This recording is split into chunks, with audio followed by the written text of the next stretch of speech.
నిరుద్యోగులకు ఇచ్చిన మాట నిలబెట్టుకుంటాం అన్నారు మంత్రి నారా లోకేష్. ప్రతి ఏటా డిఎస్సి ద్వారా టీచర్ పోస్టుల భర్తీకి ఇచ్చిన హామీకి కట్టుబడి ఈ ఏడాది నవంబర్ చివరి వారంలో టెట్ 2026 జనవరిలో డిఎస్సి నోటిఫికేషన్, మార్చిలో డిఎస్సి పరీక్షలు నిర్వహించి టీచర్ పోస్టులను భర్తీ చేయాలని అధికారులను మంత్రి నారా లోకేష్ ఆదేశించారు. పాఠశాల విద్య, ఇంటర్మీడియట్, కళాశాల విద్య ఉన్నతాధికారులతో మంత్రి లోకేష్ సమీక్ష నిర్వహించారు. ఈ సందర్భంగా మంత్రి లోకేష్ మాట్లాడుతూ టెట్ డిఎస్సీలకు అభ్యర్థులంతా సన్నద్ధం కావాలన్నారు. కొత్త డిఎస్సి నిర్వహణ తర్వాత వచ్చే విద్యా సంవత్సరం ప్రారంభం నాటికి కొత్త ఉపాధ్యాయులు విధుల్లో చేరేలా ప్రణాళిక అమలు చేయాలని సూచించారు. 2026 జనవరిలో నోటిఫికేషన్, మార్చిలో డిఎస్సి, స్పెషల్ డిఎస్సి నిర్వహిస్తామని తెలిపారు. విద్యార్థుల కనీస అభ్యసన సామర్థ్యాలపై లక్ష్య సాధనకు యాక్షన్ ప్లాన్ రూపొందించాలని, బేస్ లైన్ టెస్ట్ నిర్వహణకు విధి విధానాలు రూపొందించాలన్నారు.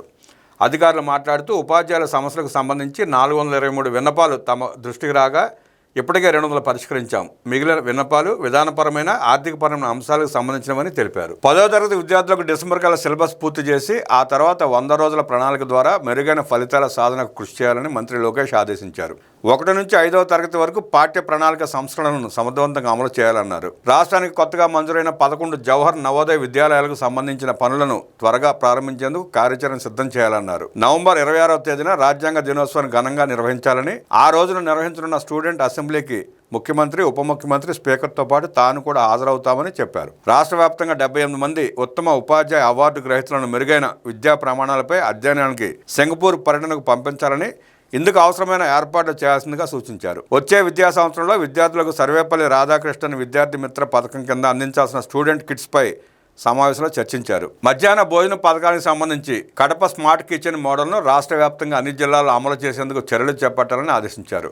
హై స్కూళ్లలో కంప్యూటర్ ల్యాబ్లు, ఇతర కనీస మౌలిక సదుపాయాల కల్పనకు చర్యలు చేపట్టాలన్నారు. అమరావతిలో 100 కోట్ల రూపాయల వ్యయంతో ప్రతిష్టాత్మకంగా నిర్మించనున్న సెంట్రల్ లైబ్రరీ నిర్మాణానికి సంబంధించి డిజైన్ కోసం హ్యాక్థాన్ నిర్వహించి బెస్ట్ మోడల్ను ఎంపిక చేయాలని మంత్రి లోకేష్ ఆదేశించారు. జిల్లా, అసెంబ్లీ నియోజకవర్గాల్లో లైబ్రరీల ఆధునీకరణకు ప్రణాళికలు రూపొందించాలన్నారు. రాష్ట్ర వ్యాప్తంగా స్థానిక సంస్థల నుంచి రావాల్సిన లైబ్రరీ సెస్ను రాబట్టేందుకు చర్యలు చేపట్టాలని సూచించారు. ఇటీవల ప్రకటించిన షెడ్యూల్కు అనుగుణంగా ఇంటర్మీడియట్ పరీక్షల నిర్వహణకు పకడ్బందీగా ఏర్పాటు చేయాలి.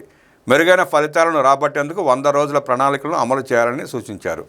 రాష్ట్ర వ్యాప్తంగా హైస్కూల్ ప్లస్లను మెరుగుపరిచేందుకు తీసుకోవాల్సిన చర్యలపై చర్చించారు. త్వరలో ప్రారంభించబోయే కళలకు రెక్కలు పథకం విధి విధానాలపై సమావేశంలో చర్చించారు. థంబ్నెయిల్ హ్యాక్థాన్ నిర్వహించి బెస్ట్ మోడల్ను ఎంపిక చేయండి.